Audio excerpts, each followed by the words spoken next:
pagi. Assalamualaikum warahmatullahi wabarakatuh. Selamat pagi para penonton Ngobrol Perpustakaan dan Literasi UPT Perpustakaan Pusat Universitas Mencasakti Tegal. Pada hari ini saya akan membicarakan atau membahas tentang buku Zikir Anfas yang pada Kamis tanggal 9 Juni lalu kita bedah. Nah, kali ini kita mau ngobrol agak santai ya Pak Ustadz ya Dokter Leni. Karena kemarin kan ada agak sepanjang gimana gitu ya, bedah bukunya ini agak slow, agak santai ya kan. Kalau ketawa dulu Pak Ustadz ya, ketawa dulu. Ketawa kita bahagia. Dengan ketawa kita bahagia. Kalau kemarin kan kita bicara atau membedah bukunya Pak Ustadz ini dari segi keilmuan atau eksak ya Pak. Nah, kali ini kita mau ngobrol slow, ngobrol santai, membedah buku ini dari sudut pandang kesehatan. Makanya ada satu narsum nih ya yang saya hadirkan dari pihak kesehatannya, yaitu Dokter Leni Herlina Budi Herdasanti.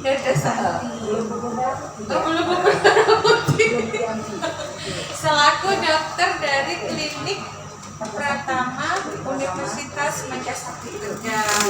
Sehat itu? Alhamdulillah sehat. Apa kabar luar biasa sahabat-sahabat Kelvis yang ada di sana? Oke. Halo, assalamualaikum warahmatullahi wabarakatuh. Sahabat-sahabat Kelvis dari Ngobrol Perpus dan Literasi ya? Ngopi. Iya. Ngopi, Perpus dan Literasi. Iya.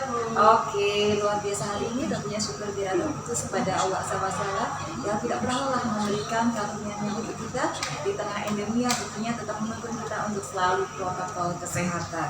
Syukur sebagai suatu gaya hidup ya, tidak hanya sebatas kata saja. Oke. Kemudian jelas tokoh utamanya dari bedah buku kemarin, Pak Ustadz Tawa Maksum. Apa kabar Bapak? Baik, kabarnya baik. Hari ini siapa? Siapa?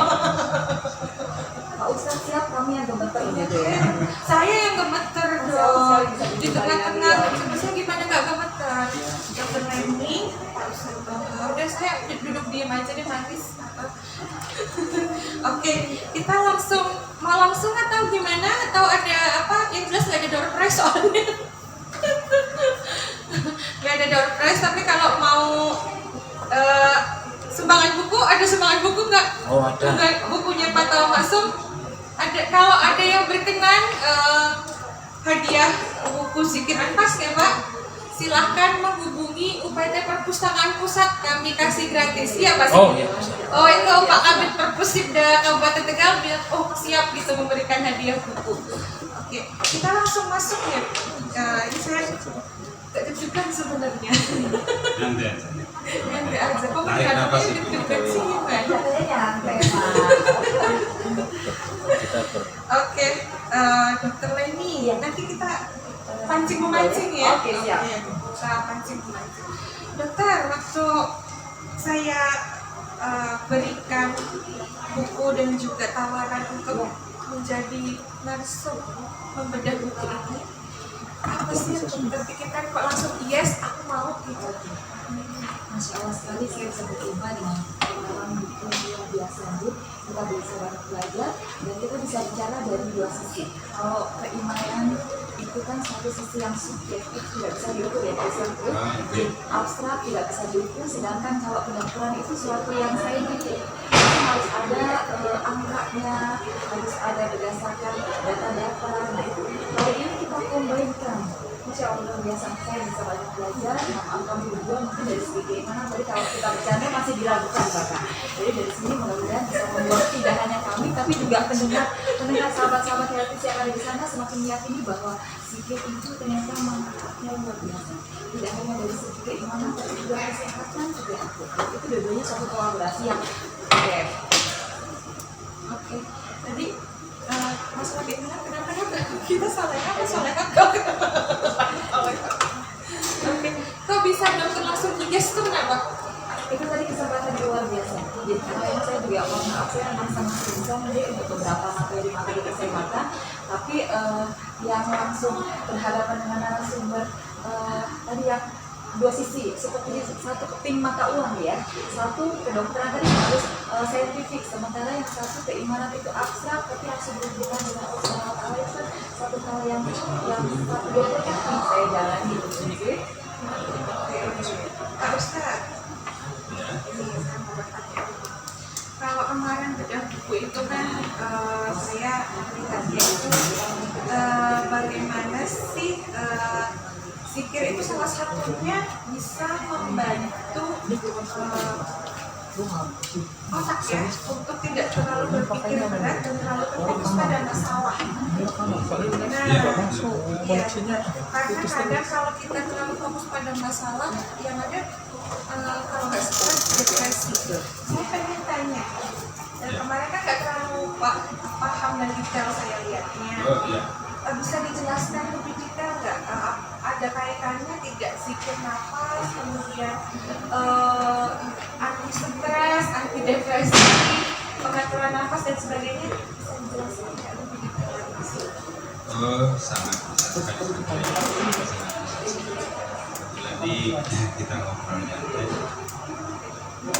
sama narasumber ini, dokter ini kan pengalaman pertama kali saya ngobrol nyantai bareng, berdiskusi, sharing untuk mengenal zikiran nafas. Ini saya tertariknya nanti nafas menurut medis itu bagaimana? Jadi saya tinjauannya adalah nafas dari sisi itu sebagai nikmat dari Allah. Dan ternyata nikmat yang lain itu nempel ke nafas. Nikmat yang lain itu nempel. Contoh nih, kita buktikan ini dengan logika sederhana saja. Kalau orang itu masih muda, matanya itu belum min, juga nggak plus, tapi nafasnya habis. Apa mata itu bisa masih untuk melihat? Bisa. Begitu juga telinga. Ternyata bisa. Dan ini nikmat ini kalau kita dari agama, mungkin nanti dari medisnya juga tahu. Kalau dari agama itu ternyata Nabi pernah bersabda 40 hari pertama nutfah di rahim, ya ini cerita di rahim ya, 40 hari kedua alaqah, 40 hari ketiga mudghah, mungkin lebih tepatnya itu apa sudah janin barangkali ibu ya, karena di 40 hari ketiga Allah memerintahkan malaikat untuk meniupkan roh. Nah itu kalau di 4 bulan ya, secara medis mungkin ibu yang lebih tahu ya, tapi ada hadis Nabi yang begitu. Nah tiupan roh ini secara medis ditandai dengan janin di dalam kandungan ibu itu ada detak jantung, ada detak jantung. Ternyata ketika napas itu pergi, jantung pun tidak berdebar. Dan medis mengukur janin di dalam rahim seorang ibu kondisinya hidup plus sehat, itu ukurannya detak jantung gitu ya. Itu kalau dilihat dari sisi agamanya, 40 hari ketiga Allah mengutus malaikat untuk meniupkan roh. Kalau ngomong tiupan ini kan berarti angin loh ya. Itu begitu. Nah, terus tadi apalagi itu apa bisa nggak stres begitu. Oh gini, zikir itu bukan sekedar kalimat yang terucap berulang-ulang. Tuh, itu dulu. Kalau sudah begitu berarti zikir apa? Zikir ini adalah mengingat Zat yang maha besar, yang tidak ada yang lebih besar darinya. Yang itu. Allah itu maha besar dari segala-galanya. Kalau Allah yang kita ingat maha besar, fokus ingatan kita kepada yang maha besar ini sudah bagus. Yang kecil-kecil lewat tuh. Masalah itu kecil. Dia kalau buat itu logikanya. Itu sangat logis sekali, sangat rasional sekali. Contoh nih, saya kasih contoh lagi, ini analognya. Ibu siapa? Ibu sakit gigi. Sudah punya anak? Tiba-tiba sedang sakit gigi. Ada kabar, Bu lihat anak ibu ditabrak orang, sakit giginya hilang itu. Spontan itu, kenapa? Sakit gigi dengan anak yang sedang ketabrak itu baru beritanya, belum berita, itu sudah lebih besar. Kaget. Wah, gimana? Lagi sakit gigi. Kira-kira begitu ya? Untuk membuat sesuatu yang kita anggap besar membebani pikiran kita agar itu menjadi kecil, solusinya ya ingat yang maha besar, nggak ada lain itu. Nih, iya, itu zikir, itu zikir. Jadi jangan cuma sekedar kalimat yang kita ulang-ulang. Kalau itu Ibu Yulia sudah terbiasa itu ulang-ulang kalimat dari kecil. Kalau zikir tuh Allahu Akbar, subhanallah. Nih Ibu Dokter juga begitu. Tetapi bagaimana? Beban dalam hidup itu biasanya ada di pikiran. Dan mengingat dari sisi medis pun saya yakin akan sepakat bahwa ada perangkat di dalam diri kita.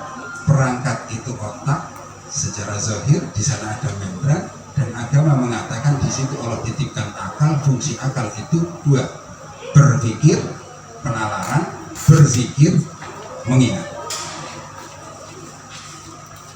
Bagaimana yang maha besar itu dihadirkan ketika kita ada ujian, ada problem. Jangan cuma kalimatnya, karena udah dari kecil kita bisa menghadirkan kalimat itu berulang-ulang kali. Tapi hadirnya Allah yang maha besar itu dihadirkan dalam pikiran kita, dalam hati kita. Oh, misalnya, ternyata ujian ini, masalah ini, karena Allah saking sayangnya sama saya, saking cintanya sama saya, Dia mau meningkatkan derajat keimanan kita. Itu malah lebih dahsyat lagi, karena tanpa ujian nggak ada itu naik kelas, nggak ada itu naik tingkat, gitu loh. Nah, kira-kira begitu. Dokter Leni, dari saya mendapatkan penjelasan dari Ustadz ya, tadi kan saya sempat nyetel problematika hidup, zikir, problema hidup, dan ketenangan. Ternyata di psikologi juga ada ya kaitannya. Menarik ini. Tadi saya tertarik sekali dengan nafas tadi ya, zikir.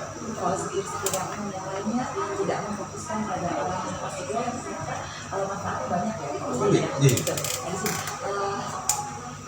satu pendapat pernah saya dengar dari akademisi kesehatan bahwa ketika kita berzikir, pada saat itu kita otomatis alam bawah sadar kita akan menuntut kita untuk mengambil nafas lebih dalam.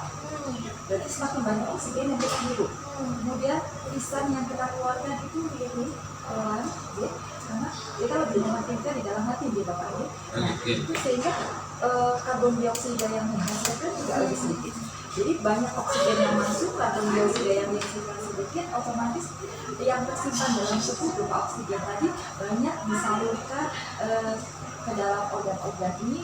Kita bisa menghasilkan fungsi dopamin ya. Jadi dopamin itu suatu enzim zat yang ketika kita sedang shock, manakala oksigen ke otak, ke jantung sedikit, maka kita suntikan dopamin untuk tadi merangsang oksigen aliran darah ke situ. Nah, dengan zikir itu ternyata juga ada yang dopamin. Kemudian endorfin itu dicoba ditiru oleh manusia menjadi sebuah morfin. Walaupun morfin itu sebetulnya khasiatnya hanya 1/200 dari dari endorfin ya. Jadi tadi beberapa ciptaan Allah yang biasa ya membuat kita jadi bahagia, jadi tenang ya. Bayangkan Bapak kalau kita bawa morfin ya Pak Ustadz sedikit aja mungkin nanti berapa tahun ke depan saya tidak lupa. Tapi kalau tadi dengan zikir endorfin nggak usah beli mahal-mahal, nggak usah takut ya. Pakainya juga halal gitu kita kan juga bisa gitu. Itu juga akan terasa oksitosin yang membuat ketika seorang ibu akan melahirkan kalau dengan tadi zikir dengan pengolahan nafas maka kontraksinya akan semakin teratur. Kemudian ibu yang sedang menyusui janinnya, menyusui dedek bayinya nih, kan kita juga silakan begitu berzikir ya, mendengarkan pada bayi, tapi juga merangsang asinya keluar. Jadi tadi betul dari zikir dari kata zakara dia kalau salah ya itu berarti mengingat, mengisi atau mengulangi itu hati dan pikiran kita. Dan efeknya ternyata ke seluruh tubuh ya Bapak ya, luar biasa. Jadi tidak hanya tadi kesehatan psikologisnya kita terjaga, itu juga membuat kekacauan yang ada di dalam diri kita itu sendiri kesehatan psikologi ya. Ini kalau saya ya Pak Ustadz, ya tadi di awal bulan dibilang tadi kalau masalah keimanan masih jauh lah, apalah kita gitu. Kalau saya sendiri nih mungkin lebih memahaminya itu zikir itu kan memang mengingat isi nuangi. Kemudian pada saat bedah buku kemarin juga Pak Ustadz bilang zikir itu juga ada yang mengatakan menyebut ya, menyebut. Oh ya, ada. Menyebut ya. Tapi kadang kita kan manusia punya keterbatasan. Fisik ini kadang ada keterbatasan. Karena entah ya itu tadi kayak Pak Ustadz bilang sakit gigi, sakit gigi mau ngomong aja udah malas ya kan dok gitu kan. Nah balik lagi, ternyata zikir itu tidak terkonteks atau terkontak pada menyebut saja ya. Tapi kalau sudah mengingat itu sudah menjadi apa sih namanya kayak ibaratnya itu kayak sudah tidak hanya pahala saja ya, tapi juga bisa menjadi ketenangan. Kayak misal kita ada masalah apa tiba-tiba mengingat oh ternyata ada yang lebih besar dari ini. Oh iya. Jadinya lebih ini. Terus yang paling sering saya sering alami itu kalau udah ingat Allah ada masalah tuh cuma tarik nafas, kemudian ya tarik lagi jadi tenang gitu. Itu saya pengen tahu nih apa sih namanya kalau dari segi kedokteran kok bisa nafas yang benar, nafas yang baik itu digabungkan dengan mengingat ini bisa membuat tubuh tuh lebih relax. Kalau psikologi kan tadi udah ya dok tadi kita jelasin. Kalau kita bicara ada pengaruhnya nggak sih sama sel-sel tubuh? Ada pengaruhnya nggak sih sama yang di ini kan badan manusia ini kan ada sel, ada apa namanya saraf, ada ini. Nah itu ada kaitannya nggak? Monggo silakan nih berdua nih. Ini mau siapa dulu nih Pak Ustadz dulu? Oke. Ini kan dialog ya, Iya. gini. Dok, ada organ vital. Setujukah jika organ vital itu apa? Betul, setuju sekali. Kemudian organ vital itu jantung, sangat vital sekali. Kita jangan cuma mengerti itu sangat vital. Justru kekurangan oksigen di organ vital itu sangat fatal. Okay? Itu sangat vital, artinya sangat penting. Ternyata stroke, berhentinya jantung berdetak itu bukan karena kurang makan sama kurang minum, kurang oksigen gitu, diluruskan ini kalau saya salah ya. Saya yakin ibu ini lebih paham banget daripada saya. Pokoknya nanti kritik saja kalau saya salah, nggak ada apa-apa. Karena saya berharap diskusi kita itu melahirkan ilmu buat kita semua. Benar ya Bu? Itu vital. ada fatalnya, bukan karena kurang makan dan kurang minum, tapi kurang oksigen, berakibat stroke, berakibat mati mendadak. Nah, ini nikmat nafas. Jadi kita ini kalau bisa ini biar bagus nih, udah kadung jilbaban begini, jangan cuma ngomong nafas itu penting, tambahin dong nikmat nafas. Kalau kita ngomong nafas, orang gak jilbaban juga bisa ngomong nafas.